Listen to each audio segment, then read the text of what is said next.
Welcome to Employing Differences, a conversation about exploring the collaborative space between individuals. I'm Karen Gimnick. And I'm Paul Tevis. Each episode, we start with a question and see where it takes us. This week's question is, didn't we already decide this? Decisions are one of the most fascinating and frustrating things in groups. Because fundamentally, like when we work together, we have to, in a lot of cases, make decisions collectively. There are lots of different ways that those decisions might get distributed. We've talked about some of those on the show here before. But one of the things that I think a lot of groups don't think about is, wait a minute. What about, like, how can this decision be changed? And different people have different tolerances for that. So I've worked in groups before where there are definitely people who, once a decision is made, they want to know that we're not going to go back and change it. And so if something comes up that kind of challenges that decision, they're the ones who are asking, didn't we already decide this? And there are other people who really want to know that we can come back and revisit decisions if we get new information, right? If we learn stuff about it. But if we haven't talked about what it means to make a decision and what it means in order to revisit a decision, that can be a huge source of stress and conflict and disagreement in groups. And so, Karen, I know that you do a bunch of work with groups about how they make decisions and about how they revisit decisions. And I'm curious how you help groups sort of grapple with this question of when do we revisit a decision and when we don't, and working with that tension. Yeah, so, I think it's like a lot of things we talk about where there's sort of spectrums. And so this is a case where I think it's useful to kind of think about both ends of the spectrum. So there certainly are decisions where they were long, hard fought. Like it was a ton of work, and we worked on that thing for a year, which if you're in the corporate world might seem like a thing that never happens, but in consensus groups happens a lot. That we really, really, really worked through that, and we got to a decision about it. And a year or two later, somebody new joins the group, or a couple of new people join the group, and they go, well, why is it that way? Let's reopen that decision. They don't even know. They're not even saying let's reopen. They're saying, let's talk about this. And the group is like, no, no. We've had that conversation. It was painful. We aren't going back there. And often that comes off like not in clear ways, and can be it can land like, well, that's not the way we do it, and you're not allowed to have an opinion about it. And so you can get tension around newcomerness with that. So that's sort of one extreme of like, yeah, you don't want to put yourself back through the same conversation that you've had before, for all of the thousands of reasons that decisions can be hard, right? You don't want to make the hard decisions every month. You don't want to have the same conversations at every meeting. And on the flip side, you can easily imagine decisions that, communities made decisions about having Wi-Fi or something, right? Well, that's a very different decision now. Or, do we put electric charging stations in our parking lot? Well, that would have been a very different decision 10 years ago than it would be today, because an awful lot of society has changed around that. Costs have come down, usefulness has gone up, demand has gone up. And so those are the sort of extremes, right? And then there's the space in between where it's not so clear. And so the thing I really recommend to groups is make a plan for how you decide whether to reopen or revisit a decision, and have that conversation first. So before you just dive into the thing that you have talked about before, come to the group and say, we made a decision 10 years ago not to have electric vehicle charging stations in our parking lot because it didn't make sense then. I think there's a bunch of new information about this. I'd like to talk about it again. Can we discuss that again? And get the group buy-in to say, yeah, we're up for that conversation. It does seem like enough has changed. And I want to flag here that sometimes the thing that has changed is the opinions of the group, whether because you've got new group members or just people have different ideas. Like maybe what's being said is, we made a decision a year ago that felt like a really good decision to me then. I supported it then. And as we're living with that decision, I just don't feel good about it anymore. I'd like to reopen it. It's not turning out the way I thought it would, or, as I'm living it, I'm feeling differently about it. So it doesn't have to be a bunch of like external data shift, but that somehow something has shifted.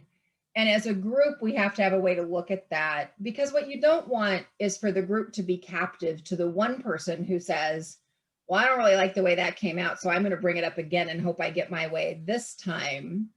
And everyone's stuck in a conversation they don't want to have. But at the same time, when that person has the wisdom and there actually is a better way, you want a way for them to have an access. So I think you want some kind of policy that says, these are kind of the criteria we used. Has something changed? Have feelings changed? Has it been long enough that it's just reasonable to review it? That we will go back and review. And then you bring the question to the group. And I actually, even consensus groups, think this is one of the places to use a vote and just make a quick, you got 5 minutes to make your case for why we should reopen it. Mm-hmm. And then it's a quick vote. And if 2/3 of the people want to reopen it, we do. And if not, we don't drag people back into that conversation. Mm-hmm. So some pretty straightforward process. That's small process. That's not like takes days process. And the other thing I want to flag here is that the other thing that I do recommend is that in general, most decisions really benefit from a review date. So that when we make the decision, we say in advance, we're going to reopen it. We're going to try it out for 6 months and then we're going to talk about it again. So if it's built into the decision that you're going to reopen it, then you don't need that reopen policy in the same way. So sociocratic systems, that's built in every decision, that's sociocracy approach, is that every decision has a review date. Then they don't need a policy for how you're going to decide whether to reopen things. So yeah, those are the kind of different approaches. I really like, particularly that last thing. It's funny. One of the things that I will often do with groups when we're talking about, hey, let's try something, or we're going to make a decision to do this thing, and it's a change to the way the team has been doing it, or the group has been working with the thing. We like to time bound that, right? Hey, we're going to commit to this for this period of time and then revisit whether or not we want to stick with it, or whether or not we want to go back, or what we want to do with about it. And that I find actually helps us make decisions easier, because it's very concrete what we're actually talking about doing. Right. I'm not saying I'm going to commit to this forever. What I'm saying is I'm willing to try it for 6 months or 3 months or whatever it is. And because I know we're going to come back to the decision. So the review date thing, I think, is really is a really valuable tool for all kinds of things. Now, then you actually need to be somewhat diligent about writing down what you decided and actually coming back on those dates to review them, because nothing will erode people's trust in that system more than not actually revisiting them. I think there's two things that came up as you were talking that jumped into my brain around revisiting decisions that I think may be interesting to dig into. So one is when we want to revisit a decision, I think one of the things that's useful to do is not to necessarily use language that makes the old decision be wrong, right? I think we can revisit decisions and go, this was exactly the right thing to do at the time. And I think we need to revisit it to see if it's still the right thing to do. I think we might also come to that place of, hey, based on what I know now, I would have decided something different back then. Although there's actually a bunch of stuff about quality of decisions. There's a whole can of worms there that I'm not going to get into. But I often think that that's not a useful place to start with a group, right? To say like, so I think we really screwed up this decision. We need to revisit it. And I imagine you've seen that. Yes. Yeah. Yeah. I think the blaming thing.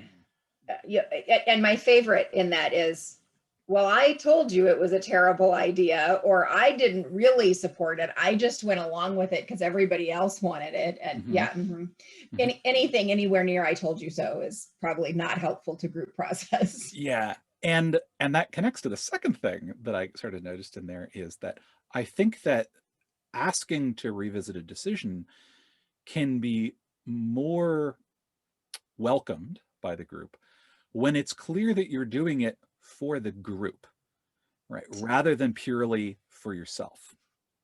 Mhm. And so if you can Yeah. talk about the things that you're noticing about what has changed, what you now know, things like that, through the lens of how you think that would actually make things better for the group, then I think groups are much more willing to reopen those decisions and to sort of go back to those. So this is maybe a little bit more of a tips about how to effectively go back to decisions, right? Don't blame, don't say I told you so, and talk about how you think revisiting it could be a benefit to the group. But you also have to really mean that. Yeah. Well, and I think this is a case where storytelling is particularly useful. So Mm-hmm. if whether you're the one wanting to revisit or however, when this comes up in a group, if you can tell the story of the decision, Mm-hmm. like this is how this came up, this is how we got here. And these are the things we thought about then, and this is what we learned. And, in a pretty positive frame, this is what we were thinking and why we thought it would be a good idea. And these Mm-hmm. parts of that turned out to be true. And these are the things that have changed. So you sort of get this timeline Mm-hmm. that may even be more of an overview. That I think is likely to be way more effective than pelting people with a bunch of facts. Which there is a tendency to do that I have seen. Like, I'm Mm-hmm. going to prove to you, when what they actually just need is to get the context that maybe the person who's most in it has and the others Right. do not. Yeah, that idea of using narrative to really bring people along, like this just it turns out there's a lot of research that shows that our brains respond way better to that. Like that's just more how our brains work, which is why storytelling is such a big thing, in human culture. And so using that to bring people along, to, as you put it, establish context, and then kind of work with it. I think the other thing around that is just don't don't try to reopen a decision if you aren't willing for it to not happen, right? Because I think it is useful to open, to go back, and if I'm noticing something in a group where I'm like, hey, we decided this thing, I'm noticing these things in the group where maybe it's not working out, so I think we might want to reopen it, and maybe there's enough sense in the group, okay, maybe we should go back and revisit it. I still need to be okay with the group going, actually, after reconsidering it, we're going to stick with what we were doing. Like, we're not going to change the decision. And I think and if I'm not willing to do that, then and to live with that, if I'm only willing to engage in that process, if I get what I want, right? If the decision goes the way that I want it to, if I'm not willing to be influenced by the stories that other people are telling, by what they're seeing, then I think it's things are likely not going to go how we all kind of want them to. So I think that's really, for me, that's a thing about revisiting decisions, is that it's an opportunity for us to influence each other by sharing information that's relevant and sharing our experiences, and then doing whatever process it is that we use to make decisions as a group. And again, trusting in that and having the same sort of trust in the people that you're part of this group with, just like you did in the original decision. And what you're pointing to there is what I think of as the culture piece of this, which is so important. Because yeah, you want to be in the space of high trust. Because one thing you don't want, like if you use a practice like I talked about where, we do an up or down vote on revisiting, um, you want to be clear that you're deciding whether we think we have a thing to talk about, and not just, well, I know I don't want the thing to happen, so I'm going to vote no on revisiting so that I will get my outcome at the end. Like, you can really subvert that process with, like, I've already decided what I want and now I'm just mechanizing to get it. Mm-hmm. And that's not going to ever go well. And another version of that is when the original decision is being made and you're putting this review date in, you don't want to have people in the group saying, all right, I'll put up with this stupid thing until the review date and then I'll get my way. Right. And so they're just like counting down the minutes. Like, this is not the culture we're after. We're really after a culture where everybody can say, you know, if that's what the group decided, that must be what the group needs. And if I'm not seeing a really compelling reason that the group shouldn't go that way, then my job now is to get on board. Yeah. One of the things I actually think that points to is also a reason to revisit decisions, like new information that may come to light, is a realization that we didn't actually have the level of agreement that we needed, or maybe even that we thought we did. Like we may discover later on, and I've seen this in groups all the time, where you realize after the fact, oh, we had some people who kind of grudgingly went along with it, but they hid that well enough until afterwards that we might just go, okay, hold on. We've actually figured out that there's not enough buy-in for this to work. And this is a separate topic, but it is a question, like within any group when you're making a decision, how much buy-in, what level of support do we actually need for this particular decision, for this particular agreement? And do we have that? And so I think one of the things that may cause us to revisit a decision is to discover we were wrong about how much we needed or had. Because we're noticing that we're not actually able to carry it out because we don't actually it didn't have the support we thought it did. Yeah. I think that's absolutely where we're at. So I think where we're coming to is that you want a way to reopen or revisit decisions because lots of reasons, things change, people change. And you want to have thought about those in advance. You want to have that plan before you're in it. And you want a plan that allows for revisiting when it's useful, but doesn't drag your group through repeatedly the same conversation over and over again when nothing has changed. And so a couple of mechanisms for that. One is just to have a reopen vote that you can just say, is this a thing we want to reopen? If most of us want to talk about it, we do. And then the other is to build in revisit dates, review dates into the decisions that you're making. And those aren't mutually exclusive. You can roll with both of those within your group. But you want that plan before you need it. That's one of those things you want to set up early on. And if it's not early on for you, then today would be good. That's really true. Yeah, decisions are tricky and multifaceted things, which is one of the reasons why we come back around to them a lot. But they are one of the things that really helps a group actually do the things that they need to do. So I think that is going to do it for us for today. Until next time, I'm Paul Tevis. And I'm Karen Gimnig. And this has been Employing Differences.